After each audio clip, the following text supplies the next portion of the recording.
You got into the safety business because you wanted to protect people, but somewhere along the way, the job started controlling your time, your schedule, your priorities, even your income potential. What if the expertise you've built over the years in the field can give you something more? More freedom, more control, more ownership of your future. I'm Sheldon Primus, the author of 7 Steps to Starting a Profitable Safety Consulting Business and the host of the Safety Consultant Podcast, with more than 350 episodes helping safety professionals become consultants and grow their career. Consulting changed my life. In fact, I'm a full-time RVer, and one consulting contract paid for my home I live in today. Now, I help safety professionals build their own consulting practice through bi-weekly coaching calls, accountability, and personal guidance. But this program isn't for everyone. Start with the Consultant Readiness Audit at sheldon.coach. What if everything we thought we knew about safety was just interference? From the host of the Rated R Safety Show and the founder of Safety FM comes the complete Signal Transmission Trilogy, now available in one powerful edition. Safety, in my opinion, the book that started the conversation. Safety Mutation, where the boundaries of culture, systems, and belief begin to break. And now, Safety Transmission, the final piece of the signal. For the first time, all 3 books are together in one volume. The Signal Transmission Trilogy, Complete Edition. This isn't just about compliance. It's about consciousness. It's about decoding the way we think, lead, and live, inside and outside the system. Whether you've been following the signal since the beginning or you're just now tuning in, this is the version to own. Search Signal Trilogy on Amazon or visit safetyfm.com to get your copy now.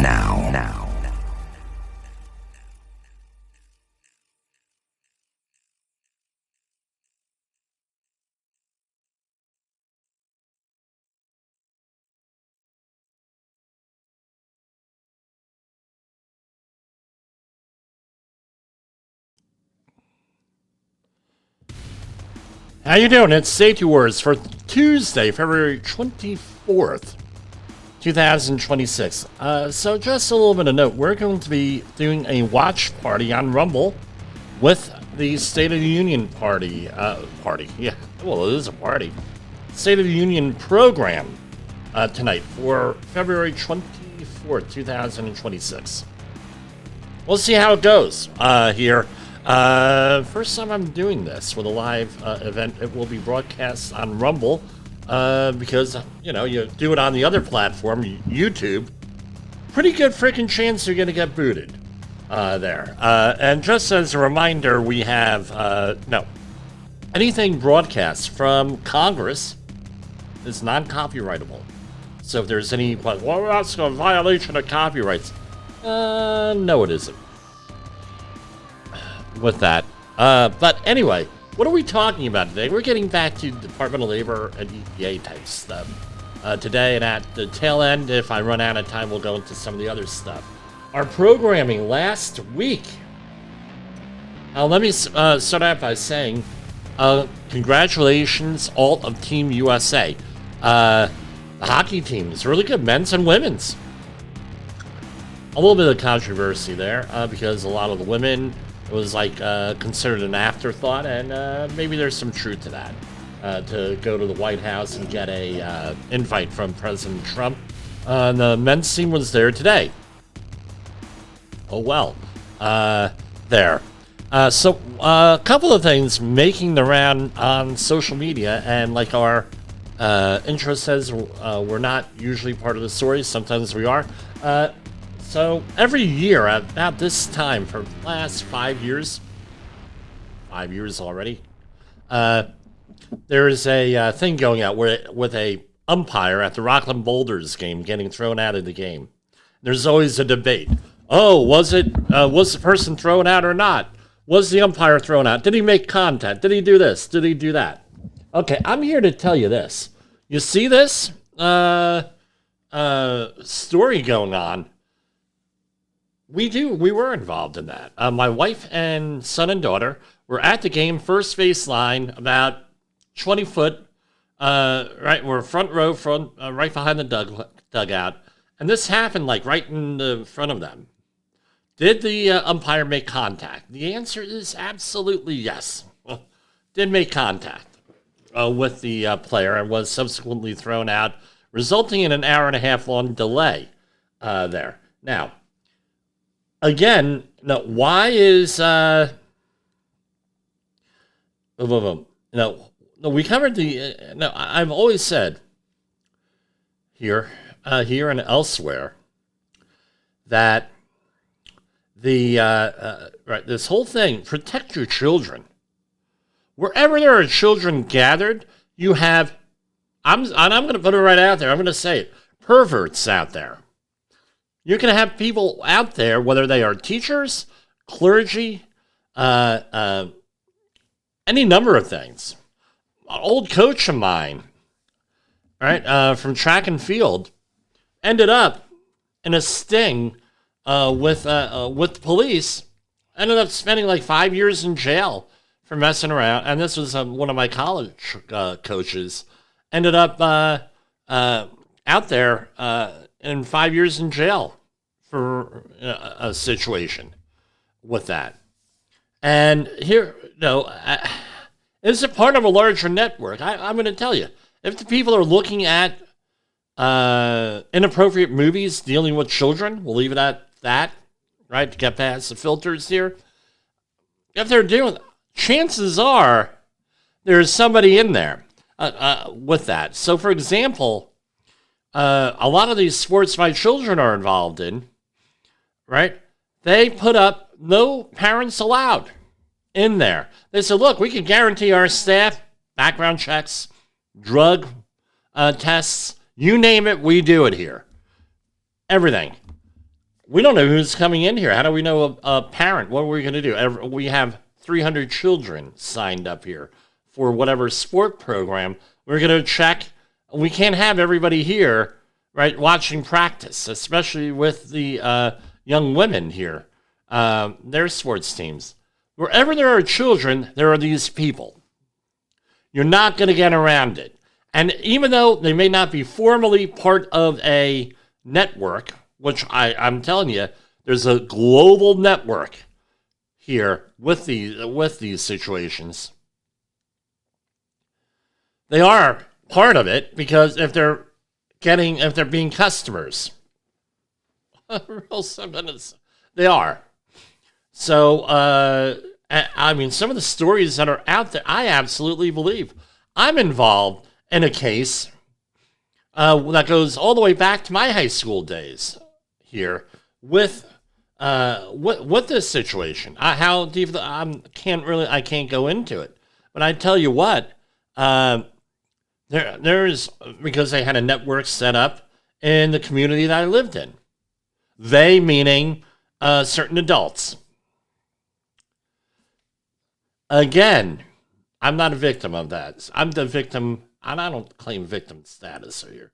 Just to make it rampant abuse, psychological, because of Cliff Lift and Cliff Palin, what I had to deal with. It's all the same shit.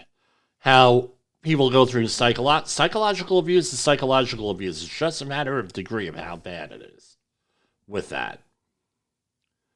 And to physically abuse a child, you have to be first psychologically abuse them, manipulate them, and everything else. And as I have pointed out numerous times on this show, the media is manipulating your mind. We had a show on that last week where we included that. Constant manipulation, again and again and again and again with that. So that's what we're talking about and today. But we're going to talk about Department of Labor. If we get to the other stuff, we will. And then we'll try to do the State of the Union right after. So we're broadcasting live on Safety FM. Then right after that, we're going to switch on over to Rumble. And, it's like 20 minutes of coming out and shaking hands and stuff with this. And I have, I'll be on the air probably around 2 hours with that, or, at a certain point, I got to go to bed. I'm up at 5:30 every morning. So with that, and we'll go from there. And let's just kick it off here. Hi, this is Jim from Safety Wars. Before we start the program, I want to make sure everyone understands that we often talk about OSHA and EPA citations, along with some other regulatory actions from other agencies, legal cases, and criminal activity. Everyone is innocent until proven guilty in a court of law. Proposed fines are exactly that, and they are often litigated, reduced, or vacated. We use available public records, news accounts, and press releases. We cannot warranty or guarantee the details of any of the stories we share, since we are not directly involved with these stories, at least not most of the time. Enjoy the show. This show is brought to you by Safety FM. Yeah, and here we have, right, going back to that, I never shared the story. Here we have ex-New Jersey mayor indicted for drugging, and I will mention it, but doing stuff with a boy will be arraigned next week. Right in my neighborhood, Bergen County. One county south. I don't know what to tell you guys. I don't want to go dark here. Oh, Jim, you're going to... I don't know. It's part of the safety war is protecting children. And plus, every major sporting event, right, out there. Super Bowl, now the World Cup is coming, Olympics coming in 2028. And if you're working at a hotel, you go through training now. My wife, because of what she does for a living, had to go through training. How do you spot human trafficking? I don't know. It's one of those things there. So hold on. I got to do something real quick here. I'm going to go to commercial break real briefly and take care of that here. We got a little bit of the sniffles here. Unpredictable world. One voice rises above the chaos. Meet Jim Polzo, a seasoned safety expert who's navigated through some of the most dangerous scenarios, from anthrax, explosive cleanups, disasters, and numerous environmental cleanups, and lived to tell the tale. Now he's bringing his wealth of knowledge, insights, and experiences to you through Safety Wars. From workplace hazards to the hidden dangers in your own home, Jim covers it all with his engaging storytelling. Safety Wars isn't just a podcast. It's your guide to a safer world. Join Jim Polzo and become part of the Safety Wars revolution. Available on Spotify, Apple Podcasts, YouTube, and wherever you get your podcasts and videos. Safety Wars. Your safety is our mission. All right, we are back. I'm sorry about that. This is live radio here, and sometimes things happen. And I was thinking about this over the weekend. Here with the whole weather situation. I mean, in my locality, and I don't care what the official totals are, but in Rockland County, New York, we got about 2 foot of snow, roughly. Some parts down less, some more. And I'm out on a project today in parts unknown. I will mention where that are. They said, well, if you go near the water, it's this amount. If you go here, it's this amount, and we had 2 inches of ice. I was like, wow, we're about, with that. So it varied. Now, again, we're talking about manipulation. Look at the manipulation we just saw here. Well, what do you mean, Jim, manipulation? Look at the manipulation we just saw. We just experienced for the last week and a half. Snowstorm coming. Be prepared, it's coming, be prepared. Oh no, be prepared, it's coming. Oh yeah. All right, here is what it is. Yes, should you be, I'll be the first person to tell you every September. Disaster Preparation Month. Be prepared for those disasters. Really give you some other programs throughout the year on that. Be prepared, yes. And no, they said, now that one is done. Now we're going to have another one on Thursday. And then a week from now, another 20 inches. Again, this is manipulation. How many times do we have to see? People are watching this. Around the board. They're dumbfounded on the TV, on the damn phone. Oh, Oh, look at us. Look at us. Oh, there's snowing outside. It's going to be a big thing. Stand by. We got a message or whatever that it's a state of emergency coming. These are restrictions. Blah, blah, blah, blah, blah. Go about. But they have people glued there, getting upset, getting anxieties, and everything else. Well, Jim, they got to be prepared, and not everybody's going to be on the phone all the time, or TV all the time, blah, blah, blah, blah, blah, blah, blah. Really? How about you be prepared and be empowered? That's what we're about. What Safety Wars is about is empowering people.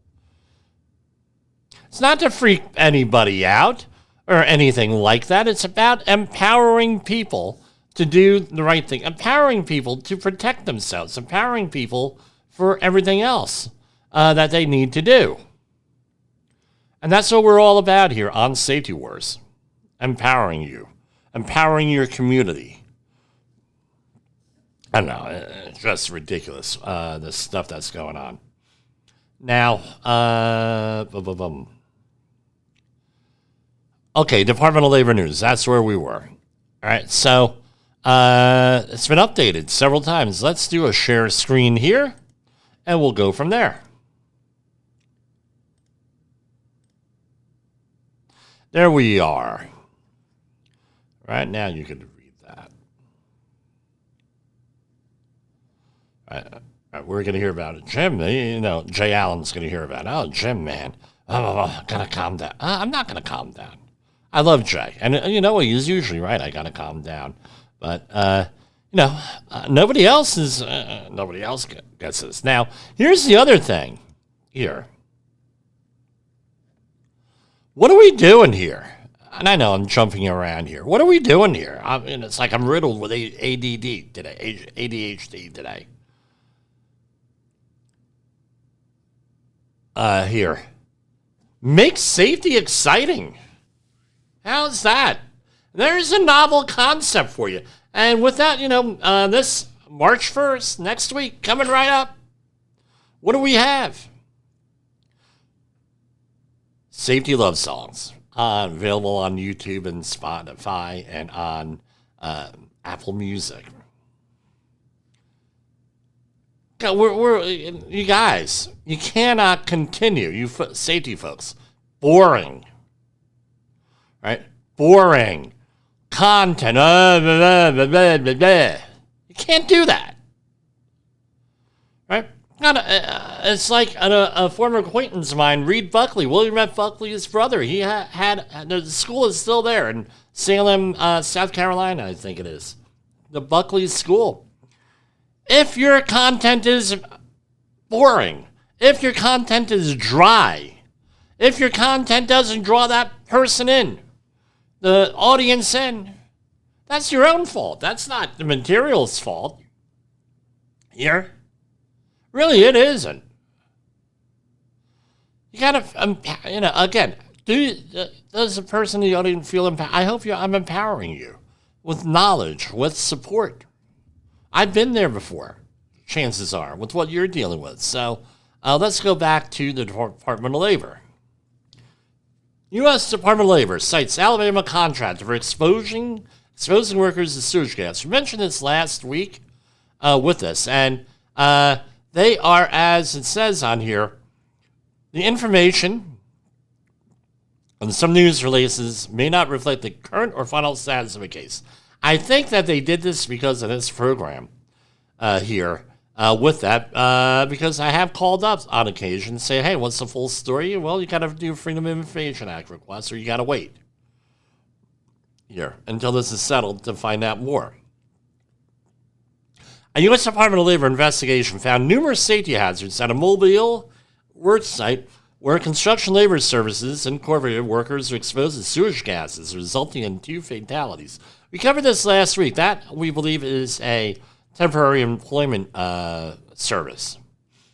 So 3 Construction Labor Services workers were installing and repairing sewer lines inside of a manhole when they were overcome by sewer gas and became unresponsive. One worker regained consciousness and managed to self-rescue. The other 2 workers succumbed to their injuries. And OSHA cited them with Proposed penalties at $257,707. The website has not been updated as of today. So let's talk about this here. Is this a permit required confined space? Likely not, unless they are actually entering the sewer pipe, but this sounds more like an excavation or a trench.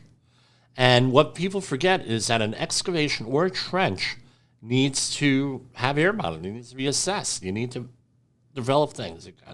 So, for example, the ladder to get out, the egress has got to be within 25 feet of the workers. And you have to do an assessment. You can't just say, well, we do this. I hear this all the time. Well, we do this all the time, and we've never run into a problem. Well, one, maybe you're lucky. Number two, maybe this isn't the same situation you see all the time. And number three, the law says you have to assess the hazards. Let's go and assess the hazards. Really, with this. So, what do you do? I'm going to tell you what you're going to do. You're going to go with an excavation. You have a permit, your system with that, or at least an inspection system. If you're at a chemical plant, oil refinery, anything like that, they normally have all excavations are considered permit required confined spaces. At least where I've worked. Number one. Number two is even if it isn't, excavation has to have an assessment. And that assessment has to be written and it has to be assessed by a competent person. Competent person is somebody who is able to make determinations, do an assessment, and is empowered to correct them. Real simple. It gets a little bit more than that, but that's basically it. Now, if this was in I don't know what the outlook is here in Alabama. I'm not making accusations, but I can tell you, if this was New York and this was New Mexico, if this was California and a couple of other states, there would be likely a criminal investigation here. And I'm going to assume that there's a criminal investigation because there was a fatality. And if this was in the states I mentioned and a lot of other ones, competent person didn't do their job. Guess what? Competent person is on the hook and is probably has their rear end in a sling right about now. Here with this, and number one, number two, with that, the company has a problem. Number three, the person with the most problem are the survivors of the family members, friends, the community of wherever this person, these people lived, and this person lived, right? That's where the problem is. That's where, with this, I don't know. I don't know what to tell you on this kind of stuff. Where this is like 2026 and we're still doing this kind of crap. I mean, I really don't get it. I really don't. I would love to know what the context is. Here we have another one from February 18th last week. U.S. Department of Labor cites two Pennsylvania employers with serious safety violations following a 2025 Clairton Coke Works explosion. Right? So they went to federal safety inspectors and determined that United States Steel Corps failed to use required safety management and energy control practices, that's lockout, tagout, fellas, for hazardous work involving flammable gas. OSHA also included that cleaning services contractor of MPW Industrial Services failed to provide a relief valve for a high-pressure water system and did not coordinate energy control practices for hazardous work involving flammable gas. 7 serious and 1 other than serious violation for United States Steel proposed at $118,214. The agency cited MPW Industrial Services for 4 serious and other than serious safety violations and proposed penalties of $61,473. Again, lockout, tagout, apparently with this. And again, injured 12 workers and claimed the lives of 2 employees. Who's paying the price on this? The family, who's paying the price on all of this? The family members here who are no longer there. And I'm sorry, I got to get that off. Hold on. Yes, I do use iMovie to actually go and with that. Yeah. Again, it's the families with this. And now I had a conversation over the weekend on the internet with a fellow safety professional who was going through all this stuff. The company doesn't listen to me. The company doesn't do this. Company doesn't do that. And everyone's in there doing this, that, and the other thing. Well, you can. And all points of view are valid on that thread. However, right? Don't think that a company that violates Department of Labor law, OSHA, is not violating many other laws. I'm sorry. Just my way. I'm not alleging these companies are doing anything illegal or immoral, but it's just been my experience that often a company, especially a smaller company, they're breaking one safety law, they're breaking an EPA law, they're breaking all different other types of stuff going on there, and watch out is all I have to say. With that, again, I mean, I don't get it here. With that, here you go, February 24th. U.S. Department of Labor cites 3 companies after hazardous gas exposure fatally injures workers at a Colorado dairy farm. OSHA's investigation found that on August 20th, a pipe in the manure management system at Prospect Ranch recovered this when this happened, releasing manure, water, and hydrogen sulfide gas. Contractors Fisk and HE Builders were hired to perform work on the system.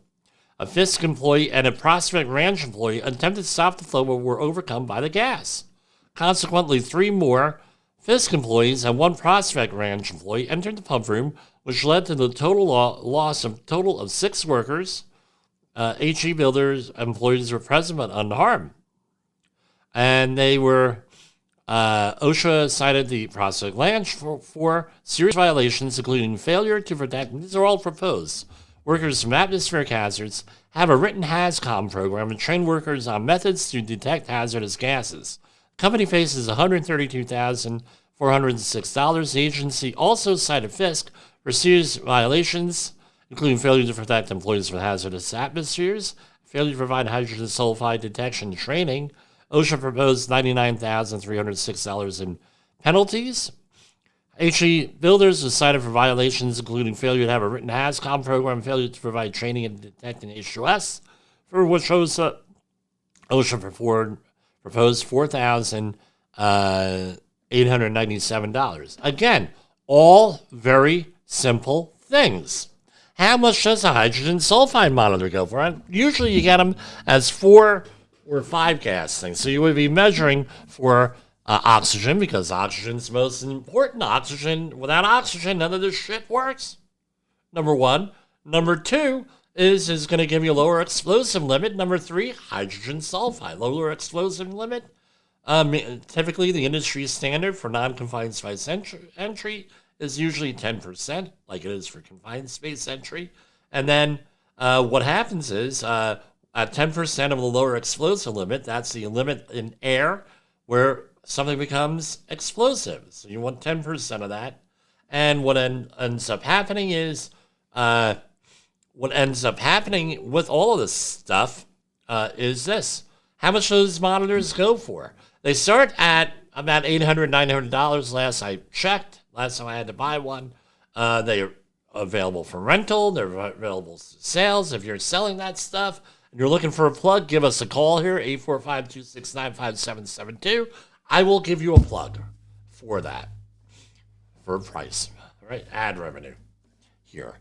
But again, no excuse for this. We're talking minimal amounts of training. Even if you go the minimum compliance route, it's good. And then the other thing is this. What are you supposed to do? You're supposed to go through the hierarchy of controls and try to eliminate these hazards because guess what? If you don't eliminate them, you're still there with the monitor.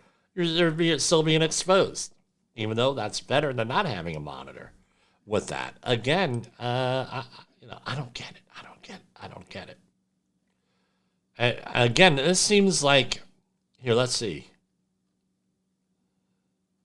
Okay, sewage gas. Here we have something else with sewage gas, or Colorado, right, with manure pit of some sort. Now, here we go, another one. Then we have another agricultural one. Federal investigators find Illinois grain silo operator violated safety standards after worker suffers injury. Federal safety investigators have found a Central Illinois grain company endangered workers and violated federal law by failing to properly guard and lock out and tag out dangerous machinery during grain bin entry, which led to seasonal labor. Again, seasonal, big one. Oh, we don't have to worry. We're not going to invest him. He's only in here for the season. What do we need? Right? Doesn't matter. Right? Violated federal law by failing to properly guard and lock out and tag out dangerous machinery during grain bin entry, which led to seasonal labor suffering from serious foot injury. Now, depending on what you're doing, this may or may not be a permit required confined space on here. Since this appears to be a agricultural thing, I'm not too sure on that, but maybe you wouldn't have to treat it as a permit required confined space. However, there is stuff for grain operations and everything with that, but would be the equivalent of a permit required confined space on here. I don't know how the laws are. I have to see the actual thing, the actual citations here. OSHA issued 2 willful, 1 serious, and 3 other than serious citations for failing to lock out or tag out machinery, protect workers from stepping into sump holes, and provide grain handling training to employees. Additionally, the employer failed to issue permits prior to bin entry. Okay, so according to this, apparently there is confined space, a permit required confined space. Utilize an observer outside the bin. You need an attendant. Ensure the bin's atmosphere was tested before workers entered with this. So $276,407. And let's remind everybody, everybody is innocent until proven guilty. All of these things, I'm just basing them on the publicly available press releases here, right? Here they are with this. And I'm just, again, non-copyright. I'm not going to even go and, they have stuff in here with everything. And let's remember, you're a safety professional. You make recommendations. They end up firing you or penalizing you and everything. That's like you might have a federal, I'm not sure, I'm not an attorney, have a Federal Whistleblower Act violation there with that. Oh, yeah. That's why it's important to make sure you save those emails, folks. With that. All right. And I tell you what, let's go to commercial break here, and we'll come on right on back to you. Safety Wars is streaming now. SafetyFM.com. Is your safety training old, stale, and hackneyed? Is your safety trainer still preaching a warped version of behavior-based safety? How about safety training that is designed to actually address and assess your hazards and liabilities and is not standardized baloney from generations ago? Contact the Safety Wars team at safetywars.com or call me, Jim Polzo, at 845-269-5772. Remember, if you are receiving this message, you are the solution to unsafe workplaces. Have you listened or watched the Safety War Show? It does stream live on the radio and on the streamer-emers that we have. So if you have not taken a listen to Jim Polzel and what the hell he's doing every evening with Safety Wars, I would strongly encourage you to take a view or take a listen, whichever option is available for you, and take a listen to what the hell he has going on. It will take some deep dives in some information that you might be interested in. This is gonna blow your mind. There's a new daytime talk show on your local cable access station. What happens when safety, scandal, and heartbreak collide? Welcome to Safety Wars, the talk show. Today's episode is a doozy. Imagine confronting your unsafe supervisor who just happens to be your ex-wife's new hubby. Talk about a powder keg. But wait, there's more. We've got an exclusive interview with a corporate exec who's taken out life insurance policies on his riskiest workers, hoping to cash in on a deadly mishap.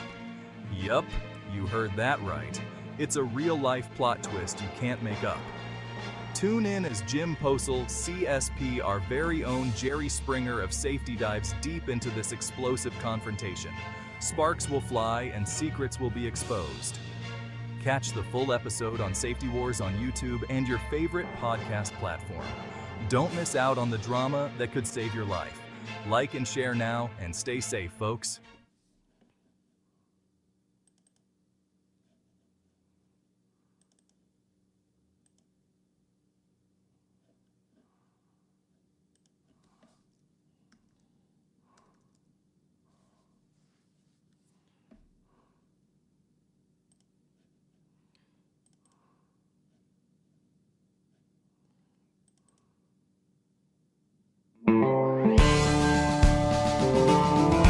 Yes, I was trying to get that on. I don't know why.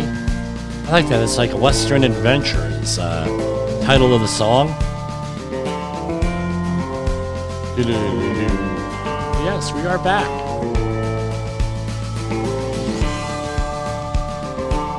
Been a while since we put that in. I know we gotta redo this stuff.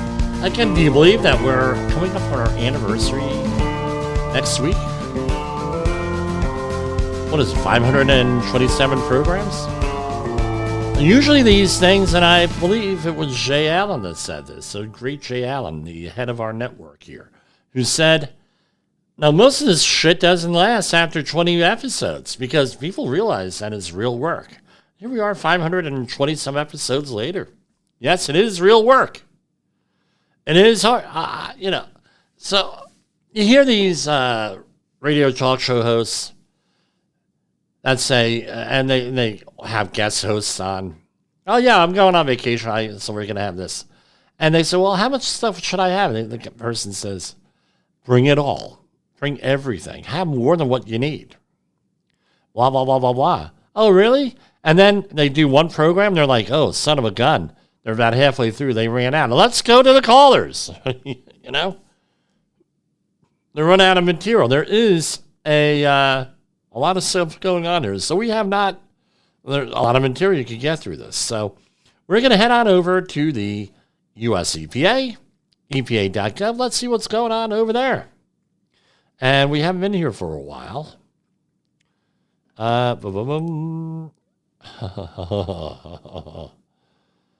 the last time we were here is on the 12th on President Trump and Administrator Zeldin delivered single largest deregulatory action. That's when they basically decided that CO2, carbon dioxide, not carbon monoxide, the carbon dioxide was no longer a human threat to human health.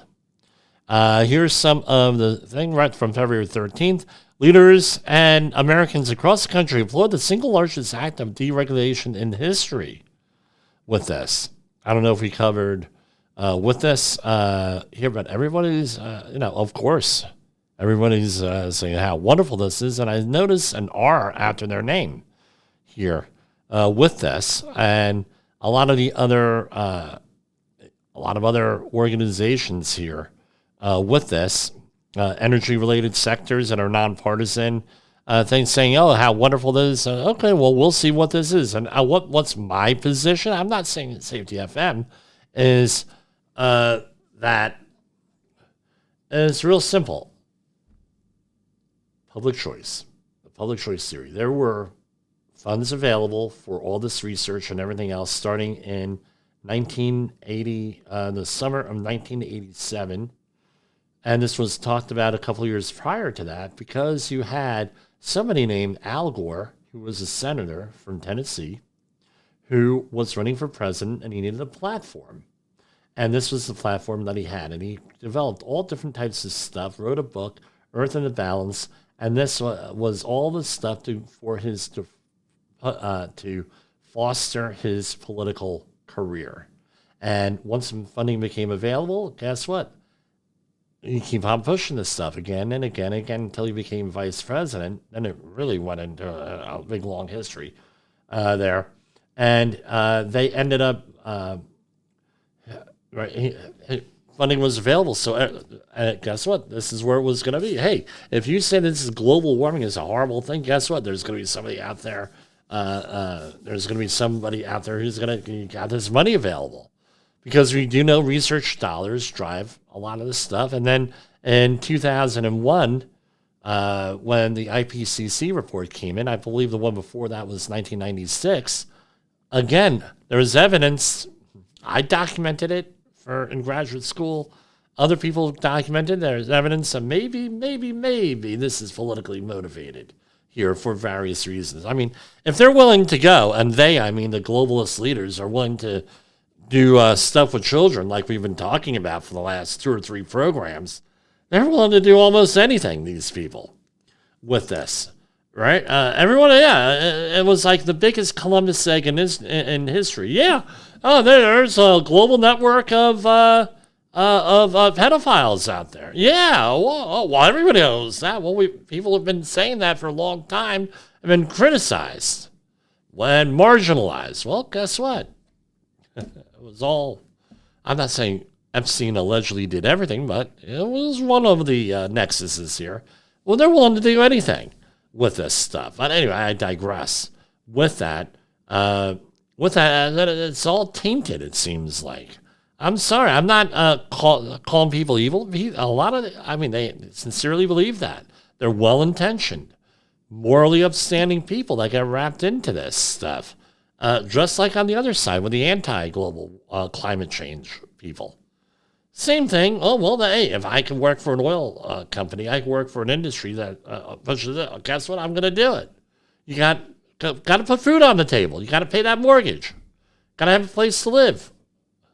Guess what? The money's available. They're going to do it. Now you got the public choice theory going the other way with this. And who's in the middle is all of us being freaking manipulated as usual with this.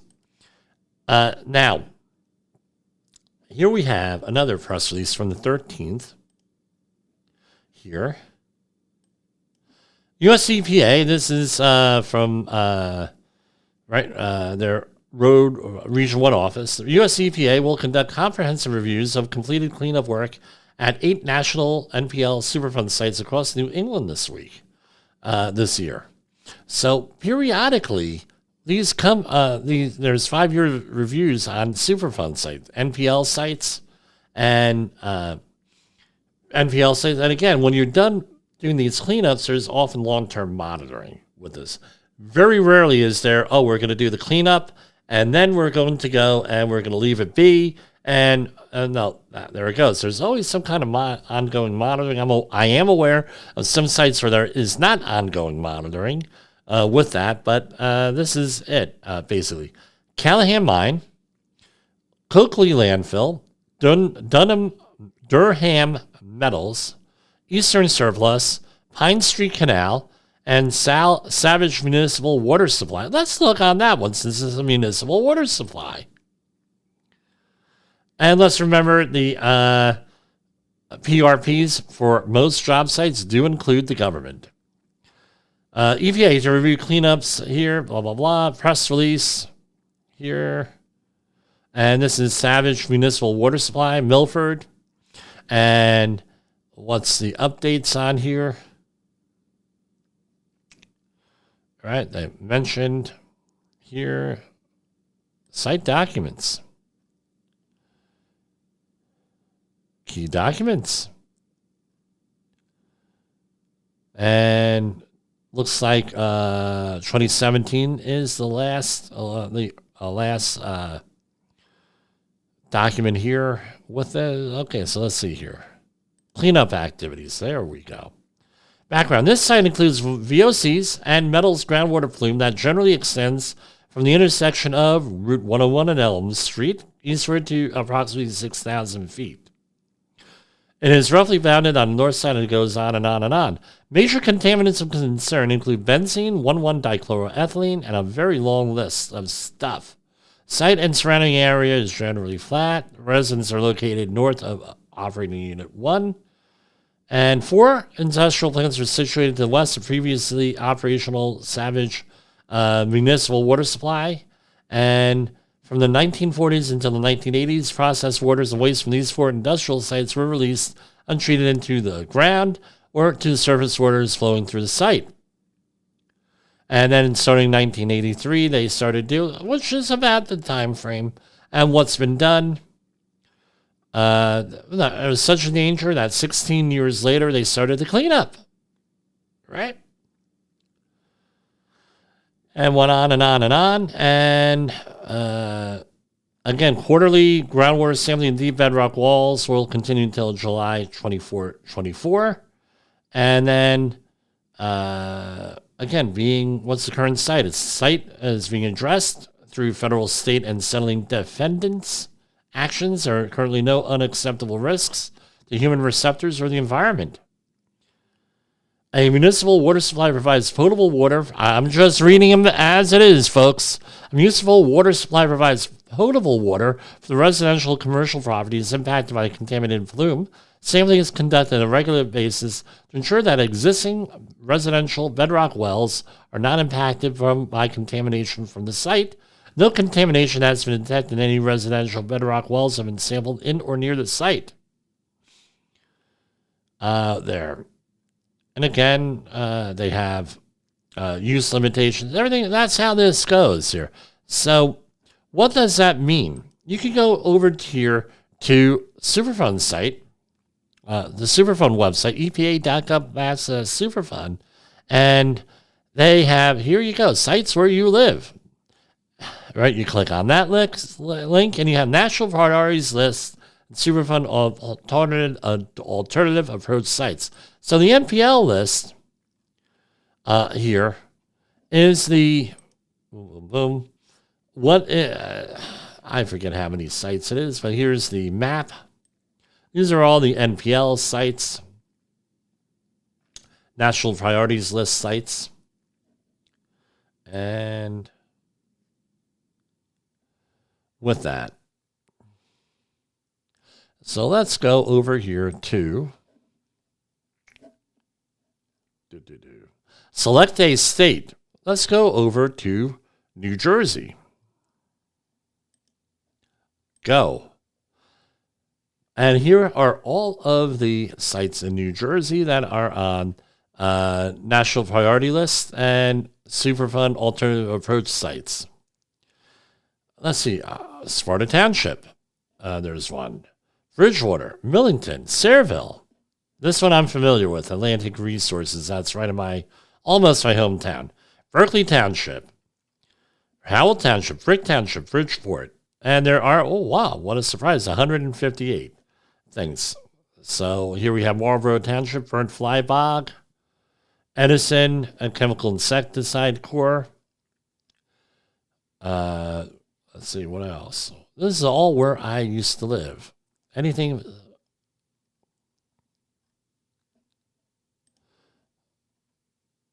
Okay. So here we have Federal Aviation Administration Tech Center. That's right by Richard Stockton College of New Jersey, where I went to college. Here we have Emil Septic Landfill over in Galloway Township. That is exactly where I went to college. Let's go. What's going on over at Emil's there? Do we have anything there? Emil's septic landfill site encompasses 38 acres in Galloway Township. The site was a landfill which operated from 1967 to 1979 and accepted septic and sewage sludge. Here. I know we got people from Stockton listening here. Newark, here. This is a project I worked on. Diamond Alkali, right on Raymond Boulevard. Am I getting off the subject? No. EPA conducted the 6th 50-year review of the cleanup, right, on 80 and 120 Lister Avenue. I said Raymond Boulevard. It's probably right there. It's all like the same with that. And this was, it had dioxin there, 2378 TCDD. That's dichloroethyl diphenyl trichloroethane. You trichloroethane, I don't want it. Trichloroethane, DDT, and other chemicals. Now, what happened was, this was an interesting one here with this. It had PCBs, polychlorinated biphenyls, polycyclic aromatic hydrocarbons, metals, and pesticides. Now, if you are going on the New Jersey Turnpike South, right before exit 15 on the Meadowlands side, if you recall back in the 80s, and 80s and 90s and 70s, they had gone and put a lot of the material from that site into portable shipping containers, old ones, decommissioned ones. They got them. And they had these things loaded with stuff, right, from the site. And then what ended up happening, I'm not telling anybody that's not saying anything that's not on the public record, all right? And what they ended up happening was they stored the stuff in there until they could get their ducks in a row, right? Or I should say stage. And then what they ended up doing was moving, when it was time to do the actual cleanup, everything was put in situ in there, in that. So with that. And again, they're on the fine. I worked in there a long time ago with that. So you could see that right from the New Jersey Turnpike South. There used to be a whole bunch of containers. Now it's just a graveled-in area right before exit 15 southbound on the Meadowlands side. What else we have here?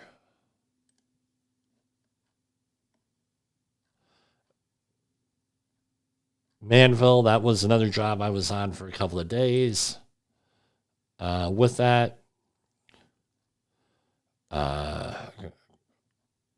Higgins Disposal. This is another one that I've been on, the Higgins Disposal site. I really can't go into that because that was with that. And basically,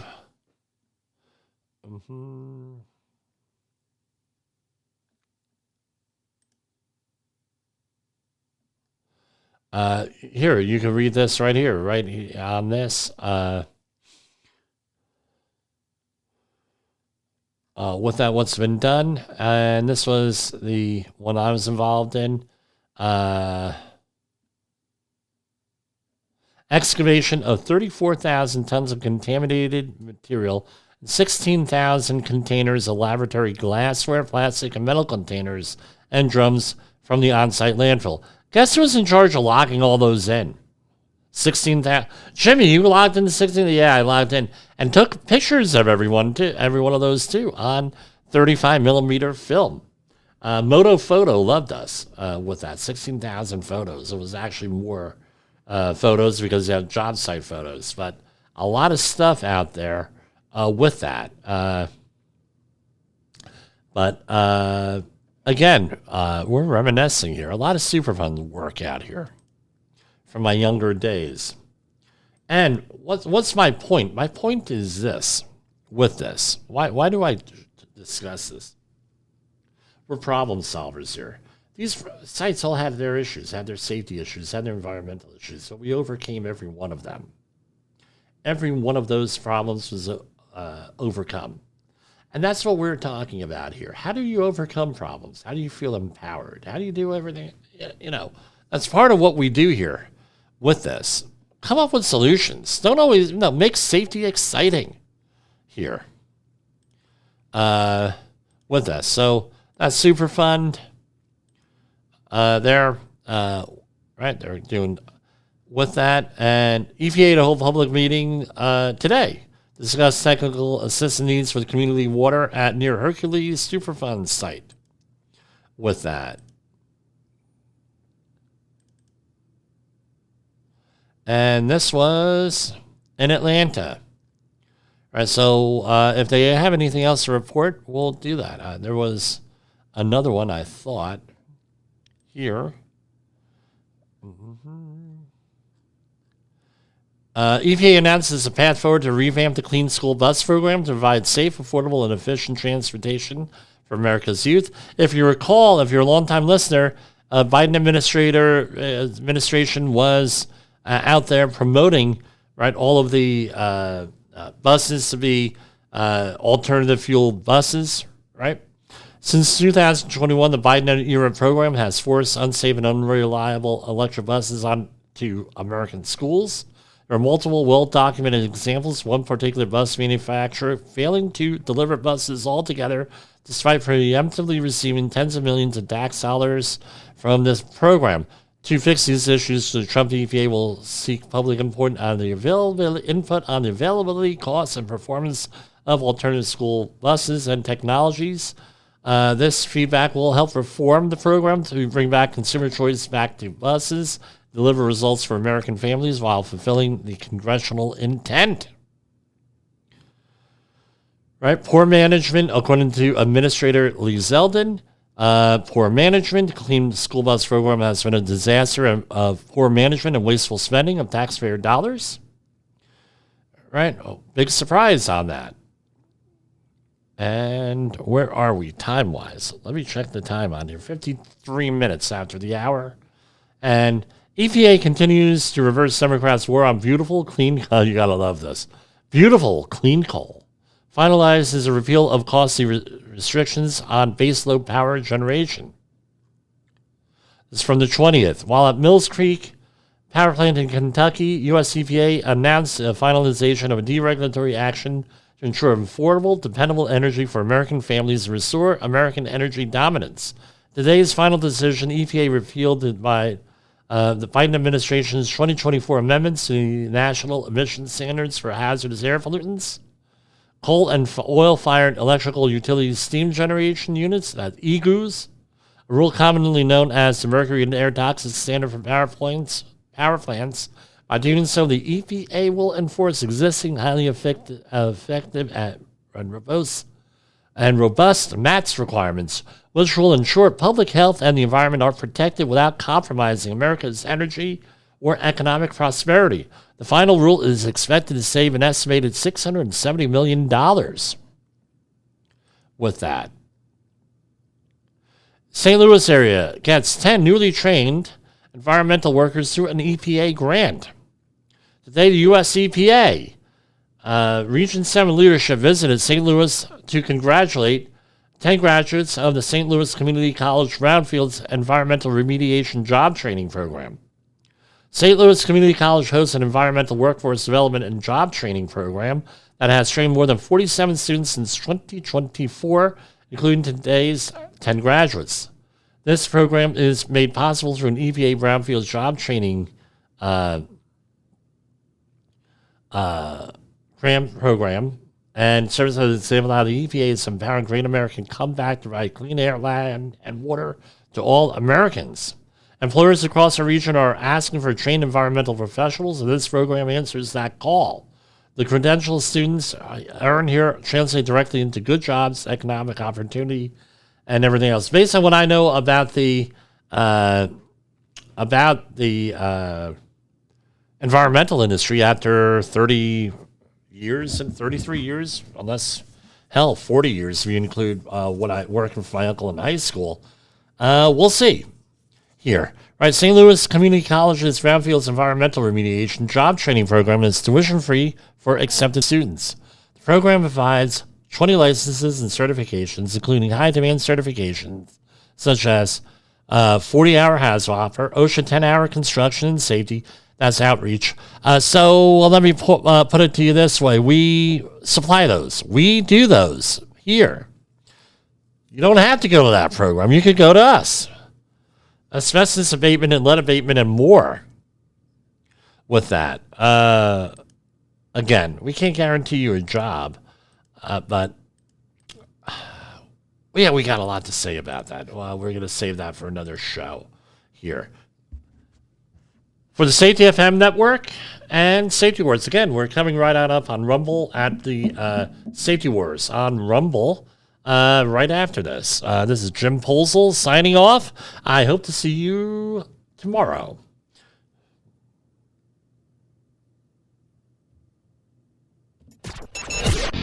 The views and opinions expressed on this podcast are those of the host and its guest and do not necessarily reflect the official policy or position of the company. Examples of analysis discussed within this podcast are only examples. They should not be utilized in the real world as the only solution available, as they are based only on very limited and dated open source information. Assumptions made within this analysis are not reflective of the position of the company. No part of this podcast may be reproduced, stored in a retrieval system, or transmitted in any form or by any means, mechanical, electronic, recording, or otherwise, without prior written permission of the creator of the podcast, Jay Allen.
your strap tight, ain't no joke. Gotta hold steady, can't let it choke. Don't rock the safety boat. Keep it smooth, keep it afloat. Dance on that, but don't provoke. Don't rock the safety boat. Don't rock the safety boat. Feet tapping fast, decks getting slick. Moonlight flashing, shadows play their tricks. Hold the line, baby, don't let it split. One wrong move and we're in the thick. Steady hand, steady heart. Don't let the rhythm fall apart. Don't rock the safety boat. Keep it smooth, keep it afloat. Dance on that, but don't provoke. Don't rock the safety boat. Don't rock the safety boat. Don't rock the safety boat. Don't rock the safety boat.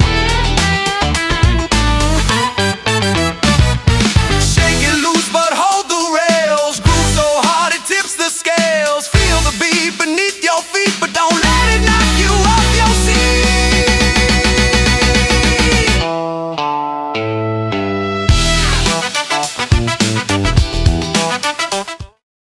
You got into the safety business because you wanted to protect people, but somewhere along the way the job started controlling your time, your schedule, your priorities, even your income potential.